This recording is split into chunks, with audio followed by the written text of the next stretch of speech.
Assalamualaikum warahmatullahi wabarakatuh. Berjumpa lagi dengan Mas Prong di Prongas Prongos Channel.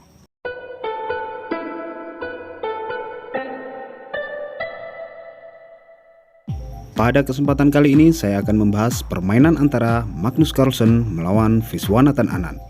Terjadi di tahun 2014. Magnus putih, Anand hitam. Sobat rokok, seruput kopi, dan mari kita mulai. Karena kuda putih sudah tidak sabar ingin memulai peperangan, kuda pun keluar kandang F3 atau pembukaan reti. Gerakan ini bertujuan untuk mencegah pion hitam mengontrol petak pusat. Dilanjutkan hitam kerucil D5. Pion putih memberikan tempat terhadap gajah gelap putihnya. Dilanjutkan pion hitam C5. Putih mulai bermain tempo dengan pion E4 untuk mengorbankan pionnya. Pengorbanan pun diterima. Kuda putih terancam dan ganti mengancam pion hitam. Lalu hitam melindungi pion dengan kuda. Kuda sayap menteri putih membantu untuk mengancam pion hitam, dan hitam pun membiarkannya. Ia menggerakkan kuda di C6 karena jika terus melindungi pion, hitam akan ketinggalan tempo. Gajah terang putih keluar kandang untuk mengancam petak lemah hitam, dan simpel saja, pion rekannya menutup jalan gajah. Gajah gelap putih pindah ke teras rumah untuk melihat keadaan, disusul gajah tetangga yang ikut-ikutan. Putih rokade pendek dan hitam juga ikut rokade pendek. Disusul kuda putih menyiak pion sekaligus mengancam kuda dan membukakan jalan gajah. Kuda makan kuda dan kuda makan kuda. Lalu pion hitam menempati posisi di pusat arena. Dengan gagah berani, pion putih menantang gelut pion hitam, dan tanpa basa-basi, pion hitam pun langsung menyantap pion putih. Itu jantan menteri putih yang sedari tadi diam kini keluar kandang ke file H. Dilanjutkan kuda hitam yang menutup jalan gajah gelap putih, dan benteng putih makan pion hitam yang tadi saya katakan jantan itu loh. Setelah pion jantan dimakan oleh benteng, kini lahir kembali pion dengan jantan menantang menteri putih, dan menteri putih pun ketakutan. Ia membuat garis lurus dengan gajah gelap putihnya. Pion hitam memberi dukungan terhadap rekannya di sayap menteri, tapi putih tetap fokus di sayap raja.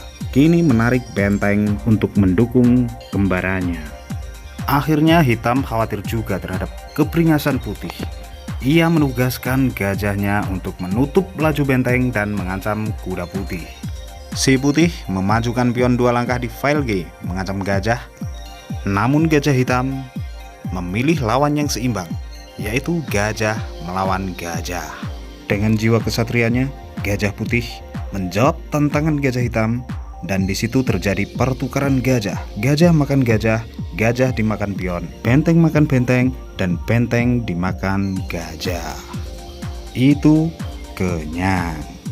Kini kuda putih yang sedari tadi diam langsung menyekak hitam. Di permainan ini, raja pergi ke pojok arena. Tapi sebelum melanjutkan, coba kita bahas terlebih dahulu jika raja hitam pergi ke F7.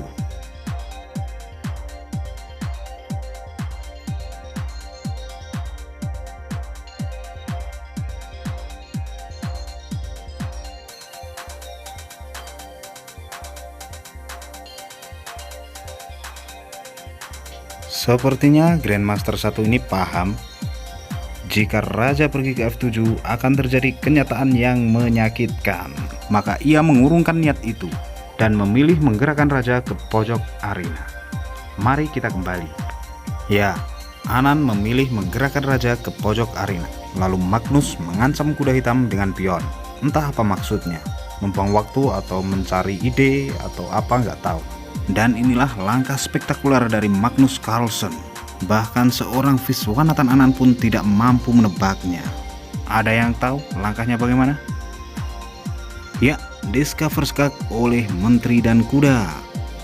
Dan dengan langkah spesial ini, Viswanathan Anand menyerah, mengaku kalah. karena jika permainan diteruskan kurang lebih akan menjadi seperti ini. Di sini kuda hitam tidak berani memakan menteri, karena jika kuda memakan menteri, maka benteng F8 adalah skakmat, dan Raja Hitam pergi ke satu-satunya jalan yang tersisa.